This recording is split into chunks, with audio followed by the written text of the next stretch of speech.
la parole. Shalom peuple de Dieu, que Dieu vous bénisse pour ce nouveau numéro de notre émission J'aime la parole. Je suis encore dans la joie de vous retrouver ensemble. Prions. Seigneur, nous recommandons ce moment traité saintement. Viens nous instruire et nous aider. Au nom de Jésus, j'ai ainsi prié. Amen. Alors, bien-aimés, je vous avais dit à l'émission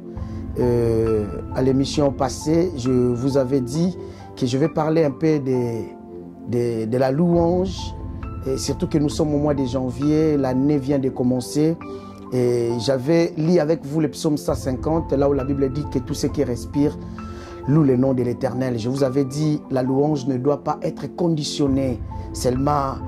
Si tu sais que tu es vivant, tout ce qui respire, tu as quand même intérêt à louer Dieu. Alors, bien-aimés dans le Seigneur, aujourd'hui, je vous propose Actes des Apôtres, chapitre 16. Actes des Apôtres, chapitre 16, je commence par le verset 23.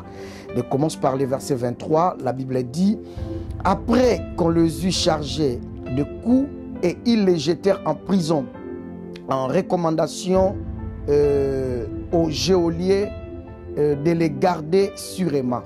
Les geôliers ayant reçu cet ordre, les jeta dans la prison intérieure et leur mit les ceps aux pieds.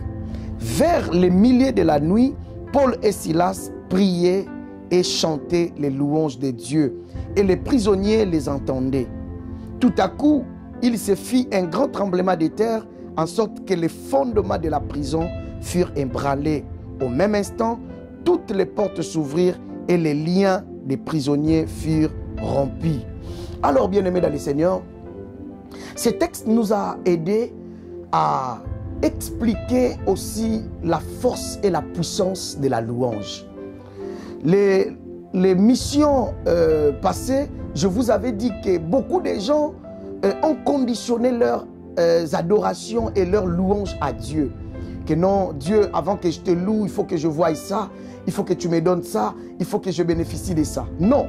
Bien aimé, la Bible dit dans toutes circonstances, nous devons louer Dieu.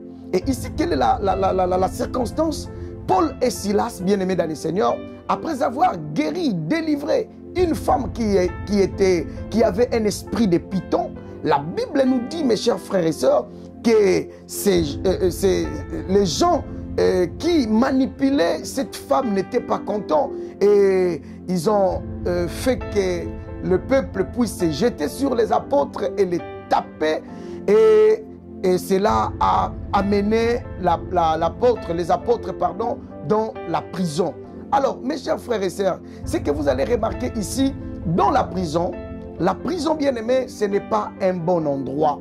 La prison, bien-aimé, c'est un endroit où tout le monde a un seul but, un seul objectif, c'est de sortir. Écoutez, bien-aimés dans le Seigneur, la prison, pour les apôtres, pour Paul et Silas, n'était pas un obstacle qui pouvait les empêcher de prier ou de lever Dieu.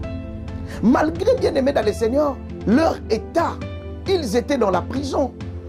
Peut-être toi qui es en train de me suivre, tu n'as jamais été en prison. Tu ne connais pas ce qui se passe en prison. Mais ceux qui ont déjà été dans la prison peuvent comprendre ce que le pasteur est en train de dire. La prison, ce n'est pas un endroit, une prison bien-aimée dans le Seigneur. Ce n'est pas un endroit où les gens sont dans la joie, les gens sont... Non, ils vivent malgré eux. Parce que là-bas, il leur manque de la liberté. La liberté est très importante. Et lorsque je vois la liberté me pousse à réfléchir tout ce qui fait bien dans la vie de l'homme. C'est aussi, on peut dire, c'est ça la liberté. Beaucoup de gens bien-aimés sont en prison malgré qu'ils veulent être dehors. Et la prison, pour eux, c'était une situation qu'eux ne voulaient pas. Écoutez mes chers frères et sœurs, peut-être tu te retrouves dans une situation que toi tu n'es pas d'accord, que toi tu n'es pas content, bien-aimé. Peut-être pendant que tu es en train de me suivre, peut-être tu es aussi dans la prison. Et ta prison, bien-aimé, peut-être ce n'est pas une prison physique, peut-être c'est une prison morale. Tu souffres moralement. Peut-être c'est une prison où tu es dans la maladie. Peut-être pour toi, tu es dans une prison où tu te trouves loin de ta famille. Peut-être tu es dans une prison. Pour toi, peut-être la prison, c'est le célibat. C'est les échecs répétés. C'est le chômage. Bien-aimé dans le Seigneur, c'est la stérilité. Mais les apôtres se sont dit, oui, on est déjà dans la prison. On se retrouve déjà ici malgré nous. Mais nous connaissons un principe. Et ce principe, nous allons le faire. Oh, bien-aimé dans le Seigneur, le principe que les apôtres Paul et Silas connaissaient, c'était la prière. Il avait dit, ils chantaient les louanges de Dieu. Oh, j'aime la parole de Dieu, bien-aimé dans le Seigneur. J'aime la parole de Dieu, j'aime la parole de Dieu. Au milieu de la nuit, ils chantaient les louanges de Dieu et les prisonniers les entendaient. Les prisonniers les entendaient. Toi qui es dans la prison, qu'est-ce que tu fais? Beaucoup bien-aimés dans le Seigneur sont là, en train de se lamenter. Tu es déjà dans la situation. Écoutez, un homme sage, lorsqu'il se retrouve devant un problème, il ne pose plus de questions, il ne se lamente plus.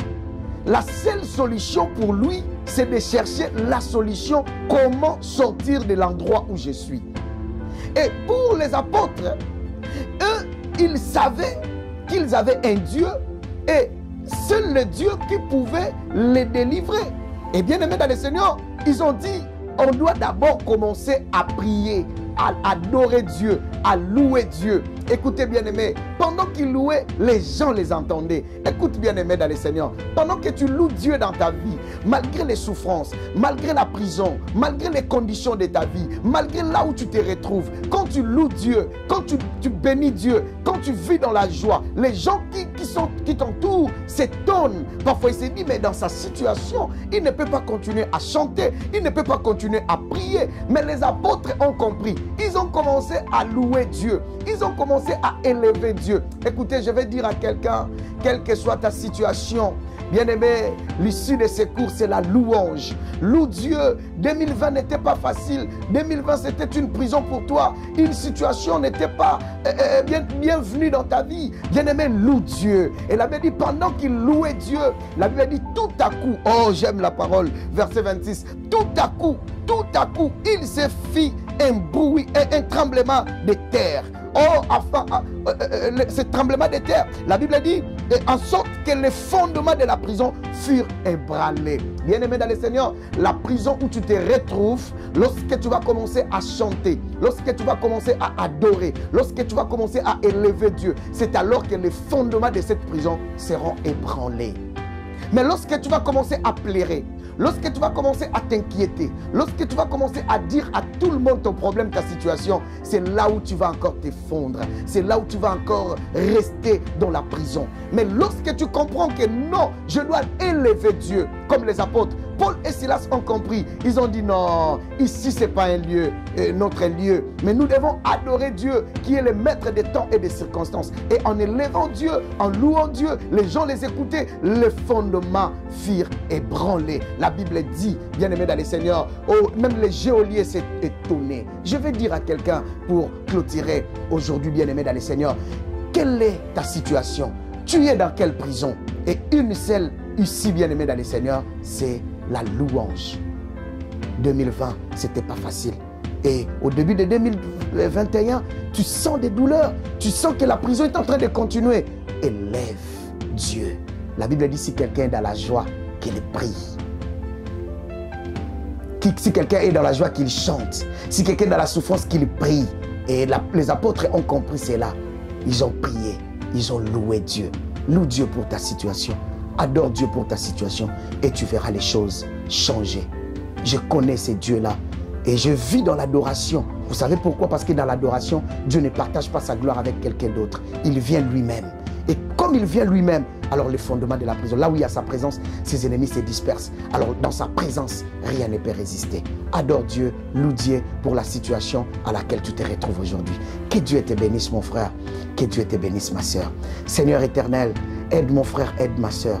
Donne à mon frère et à ma soeur un esprit de joie afin de te louer, de t'adorer malgré sa situation. Au nom de Jésus-Christ, j'ai ainsi déclaré, prié et nous disons Amen. Que Dieu vous bénisse, bien-aimés dans le Seigneur. À la prochaine émission. Au revoir. Merci beaucoup.